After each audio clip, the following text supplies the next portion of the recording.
So on SmackDown on the 17th, there was very little of anything happening, but what did? Built for Survivor Series.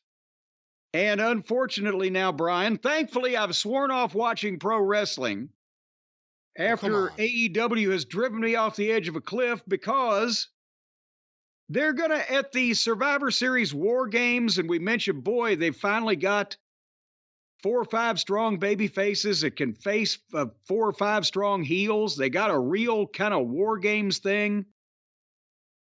Guess what they're going to have before they have the War Games? What they're going to have before the War? A concert. No.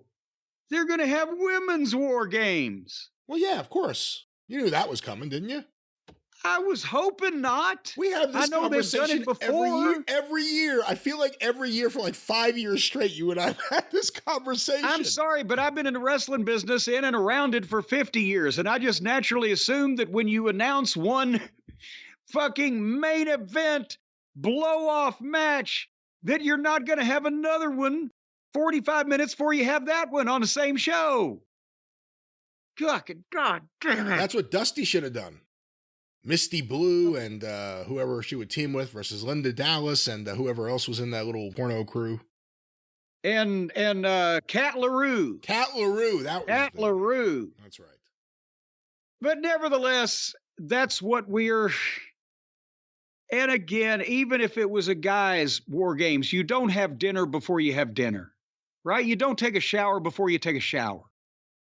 You're going to see a War Games match before you see the War Games match, and it's going to be a substandard, smaller, less important, phonier-looking War Games match because it's a bunch of fucking girls. In the match beyond, they're building a dome of steel in Atlanta. It'll rip you from asshole to appetite. The fucking score settling of the Road Warriors and goddamn Dr. Death Steve Williams and the Horsemen and Dusty Rhodes and Nikita Koloff and Magnum TA and whatever the fuck. Well, not Dr. Death, but yeah. Doc was in a couple of them. But not that year, was he? He was in all, it was War Games, the point I'm trying to make. Okay.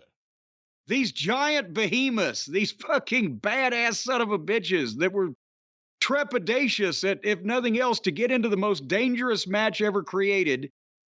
And here comes fucking 10, 125-pound women be in it first. Well, you have Bianca in it. You have Charlotte in it. Becky.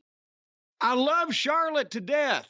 I love Rhea Ripley. I don't want to see Rhea Ripley in the War Games. If women can survive, how dangerous can it be for the men? You are diluting your goddamn money-drawing gimmick. It's fucking ridiculous. I don't expect to see a bunch of goddamn guys doing the uneven parallel bars in the Olympics either, which would kind of, and when they were falling on their head and flying off and breaking their leg, it would still kind of dilute the amazing performance we would get from Nadia Comaneci and Olga Corbett. So you love her to death, just not the War Games. Not the War Games. You don't book Leonard Bernstein to head the goddamn Led Zeppelin. It's not right. So they're going to throw a bucket of cold water on the War Games match with the men, the big blow off, the top talent in the company, by having the girls do it an hour beforehand. And that's what we found out in the opening segment after Bailey's bunch and Shotzi and Charlotte and Bianca talked for nearly 10 minutes and then got into a girl fight, and the heels were 5-on-3, so they dumped the baby faces to the floor, and the baby faces licked their wounds and turned around and left. So, well, we'll go find some more people. Good Lord. And so they're going to have a War Games match, and the babyface team is 2 down, and they're trying to find some people by the end of the fucking night. Which was a show-long story, which paid off at the end. Yes, it did, in a girls' War Games match being set up. Jesus Christ. See why I don't want to watch wrestling?